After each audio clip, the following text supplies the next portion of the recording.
সন্ধ্যাবেলায় ছাদে চলে আসছি। এখন বাজে 6টা 5, প্রায় সন্ধ্যাবেলা আর কি। গতকালকে আসি নাই। এখন প্রতিদিনই ছাদে আসতে হয়, কারণ প্রচুর তাপ। গাছে পানি না দিলে সমস্যা হচ্ছে। এই যে ছাদে ঢুকলেই মানে ছাদে আসলে মনটা ভালো হয়ে যায়। এখনো আচ্ছা, পাতা গজাইছে অবশেষে। এই ডালটা, একটা ডাল দেখেন, এই যে একটা ডাল, এই ডালটা এতটুকু কিনছিলাম আমি, মানে 1 হাত পরিমাণ। এখন প্রায় 2.5 হাত হয়েছে। পাতা ছিল না, ফুল আসছে। পাতা এখন দেখা যাচ্ছে, যেখানে ছোট ছোট 2টা পাতা। কালকে তো আসি না, এর আগের দিন দেখে গেছিলাম যে পাতা একটু একটু দেখা যাচ্ছে। এই যে পাতা, এই ফুল ফুটবে পুরা গরমে। গরমে বসায়, শীতে গাছ খালি থাকে। এই অন্যান্য কাঠগোলাপ গাছগুলোতেও ফুল আছে। এই যে কাটা মুকুট, এই জায়গাটা আমার খুব পছন্দের। এখানে ফুল ফুটে থাকে 2 রকমের কাটা মুকুট। তারপরে ওই যে গোলাপের সাইজ ছোট হয়ে গেছে কেন আমি জানি না, অনেক বড় বড় গোলাপ হয়ে গেছে। এই যে আরেকটা কাঠগোলাপ। এই যে এই ভ্যারাইটিটাও, এটাও এই জাতের কাঠগোলাপটাও, এটাও নতুন এই গাছের। এইটাই হচ্ছে কাঠগোলাপের, মানে কাঠগোলাপ বলতে আমরা যে কালারটা বুঝি আর কি। এখন তো কত রকম কালার বের হয়েছে। কাঠগোলাপ বলতেই আমরা এই কালারটা বুঝি ছোটবেলা থেকে আর কি। খুব ঘ্রাণ। এই জাতটা আমার ছাদে রাখার খুব শখ ছিল আমার। মাশাল্লাহ মাশাল্লাহ। কিন্তু এটা সাইজ ছোট। আর এই যে গোলাপের কথা বলছিলাম না, কি ছোট সাইজের গোলাপ, অনেক ধরছে কিন্তু ছোট সাইজ। যেখানে বড়, কালারটাও আমার মনে হচ্ছে একটু চেঞ্জ হয়ে গেছে। কালার ছিল গাঢ় খয়েরি, এটা এখন কেমন গোলাপি গোলাপি কালার হয়ে গেল, বুঝলাম না কেমন। আর গাছটা কেমন লতা গাছের মতো হয়ে গেছে। এটা কি কাটি না দেখে এরকম হইলো? প্রায় 1 বছর যাবৎ, 1 বছর হইলো আর কি গোলাপ গাছটা কাটা হচ্ছে না ডালপালা। তো বেয়ে দেখেন এরকম কেমন লতা গোলাপগুলার মতো হয়ে গেছে। আর অনেক গোলাপ একত্রে ধরতেছে, কালারও চেঞ্জ হয়ে গেছে। আরও কয়েকদিন এভাবে থাকুক। এই দেখেন পানি বেয়ে বেয়ে পড়তেছে, বেড ভেঙে গেছে যে পানি থাকতে চায় না। যদিও এখানে পাথর দিয়ে এভাবে করে, এগুলা দিয়ে এভাবে করে সিমেন্ট দিয়ে রাখছি, তারপরে বেড থেকে গড়ায় গড়ায় পানি পড়ে যায় অল্প একটু পানি হইলেই। আর এই তো আম, গত 2 দিনে গরমের তাপে একটা আম, ছোট্ট একটা আম পাইকা পড়ে গেছে। আর এই যে এগুলা একটু একটু করে বড় হচ্ছে। এই যে পাতার ফাঁকে ফাঁকে আরও আছে আম।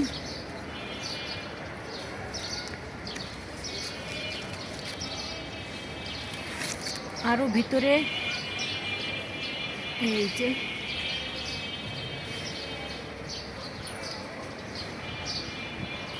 আরও পাতার ফাঁকে ফাঁকে আরও আম আছে, দেখা যাচ্ছে না। এই যে আরও আম আছে, তো বড় হোক। এগুলো কিন্তু একটু লম্বা জাতের হবে। আর আপনাদের ভাইয়া বলতেছে বেশি বড় হবে না। বড় হওয়ার দরকার নাই, যেমন আসছে ধরুক, এটাতেই আমি খুশি। সব গাছগুলোর অবস্থায় মোটামুটি ভালো। ব্ল্যাকবেরিটা সব কাইটা দিব, কাইটা দিলে আবার ফল ধরবে। এখন একদম পাট গাছের মতো পাতা বেয়ে বেয়ে উঠতেছে, পাতায় ভরে গেছে।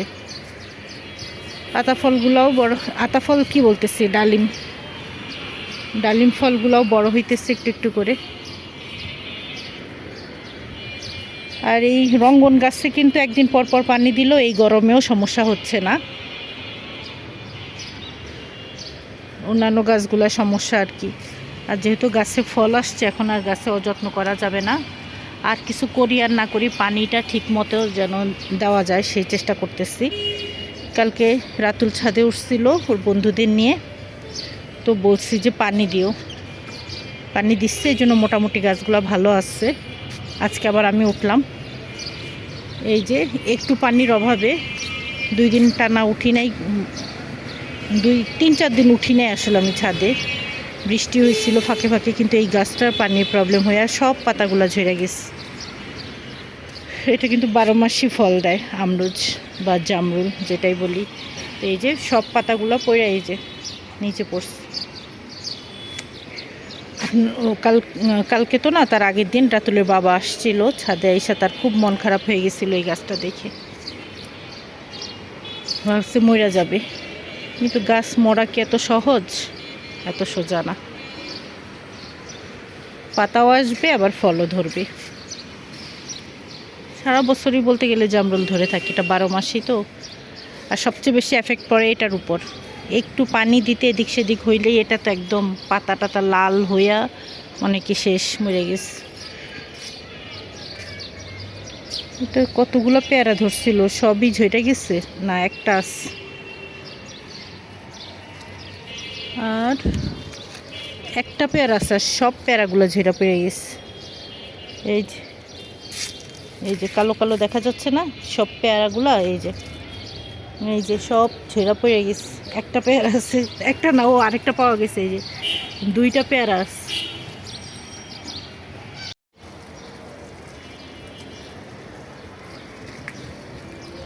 তো একটু একটু করে গাছগুলোতে পানি দিয়ে যাই, যেহেতু সময় দৌড়াচ্ছে, আজান দিয়ে দিবে মাগরিবের। গাছগুলা এই যে এই গাছের চেয়ে ঘাসই বেশি বড় হয়ে গেছে। দেখেন কি যে গাছ আছে নিচে, বোঝাই যাইতেছে না। গাছটা কাটা দরকার। একদিন আমি সময় বের করব, যেদিন শুধু গাছ কাটাকাটি করব, আর অন্য কোনো কাজ রাখবো না। এই যে পাইপে প্যাঁচ লেগে গেছে, এইভাবে পাইপে প্যাঁচ লাগলে পানি আর পড়তে চায় না।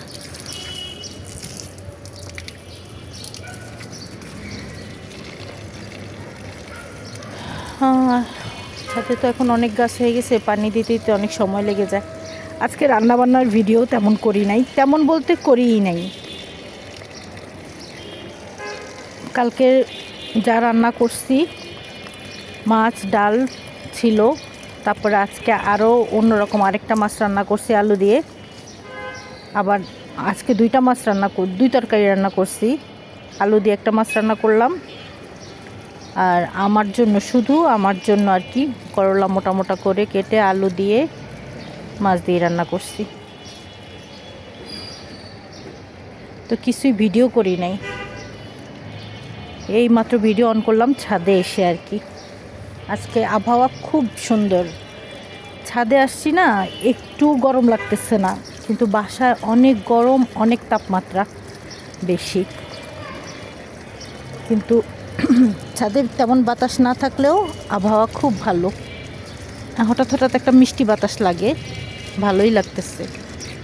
আপনাদের ভাইয়াকে এত বললাম যে আসো, বলে গরম, ছাদে বাতাস নাই, এই ভয়ে আসে নাই, ফ্যানের নিচে বসে থাকবে। কিন্তু আমি দেখতেছি ছাদে বাতাস ভালোই, হালকা মিষ্টি একটা বাতাস আছে, বাতাস না থাকলেও গরম তেমন নাই।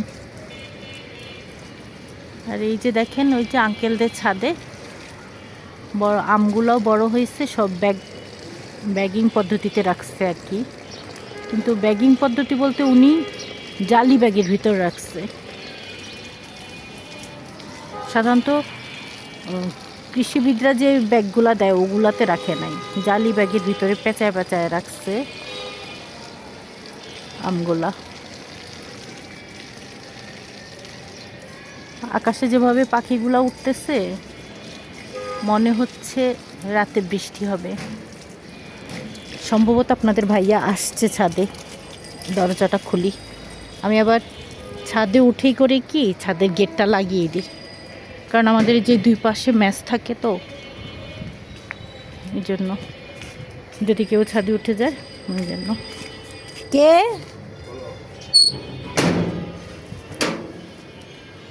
আসছো? ওই যে ঢেউয়া গাছটা কেটে ফেললে, একদম পুরোপুরি কাটবে না, একটু ছোট করে দিলে আমগুলো একটু বড় হইতো আর কি। কারণ আম গাছ এখন পুষ্টি পাচ্ছে না ওই ঢেউয়া গাছের জন্য। ঢেউয়া গাছটা রাখছি অনেক বছর, এই তো 6 বছর তো হইলই, প্রায় 6 বছর আর কি। কিন্তু এটা ছোট ছোট ঢেউয়া ধরে, ছোট ছোট অবস্থায় পাককে, ছোট ছোট অবস্থায় ঝইরা পড়ে যায়, বড় হয় না। এই জন্য আপনাদের ভাইয়া চাচ্ছে ঢেউয়া গাছটা কাইটা একটু ছোট করে দিবে, তাহলে আম গাছটা একটু বাতাস, আলো বাতাস পাবে, ছড়াইতে পারবে। একটা বেডে ঢেউয়া গাছটাই বেশি জায়গা দখল করে রাখছে, এই জন্য এখন আসছে ঢেউয়া গাছের ডাল কাইটা দিতে।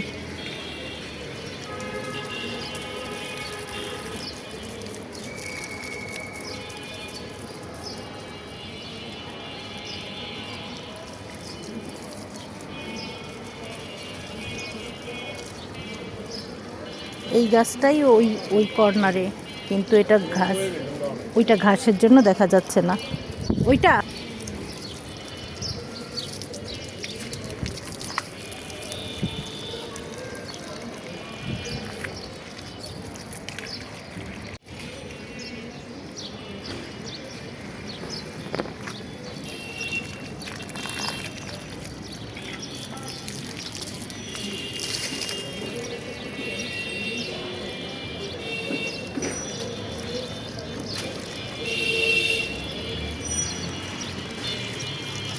সন্ধ্যাবেলা এই রাস্তাটা দেখতে খুব ভাল লাগে, খুব জমজমাট। কিন্তু সন্ধ্যার পর রাস্তার নাইমা যদি আপনি ওই পারে যাইতে চান তাহলে সেক্ষেত্রে খুব বিরক্ত লাগবে, কারণ অল টাইম এই জায়গাটা সন্ধ্যার পরে জ্যাম থাকে। রিক্সা, সিএনজি গাড়িতে সব জ্যাম করে রাখে রাস্তা। আর রিক্সায় উঠলে বা গাড়িতে উঠলে তখন মনে হবে যে নাইমা হাঁটা শুরু করি। ওই যে কি চেষ্টা করতেছে গাছের ডালটা কাটতে।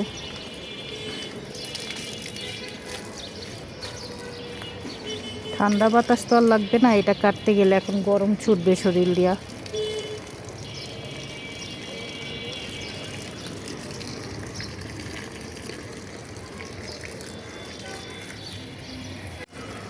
ওই যে গাছ একটা পড়ে আছে বাতাসে, দেখেন বোঝা যাচ্ছে।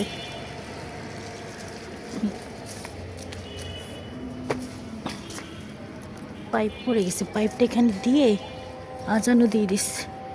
এই গাছে পানি পড়তে থাকুক, আমি এই ফাঁকে এই যে গাছটা দেখছেন পড়ে আছে, একটু বাতাস হইলেই গাছটা পড়ে যায়, এটাকে সোজা করি।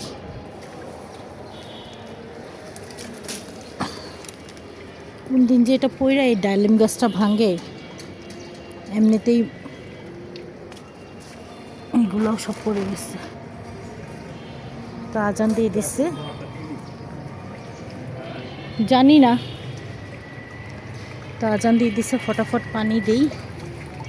ওই সাইডটা দিলেই পানি দেওয়া শেষ, আর এই সাইডটা দেওয়া শেষ। এই টাইমে ছাদ থাকতে খুব ভালো লাগে।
কামিনী গাছে অনেক কলি আসছে।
সন্ধ্যাবেলা এই টাইমটা খুব ভাল লাগে ছাদে।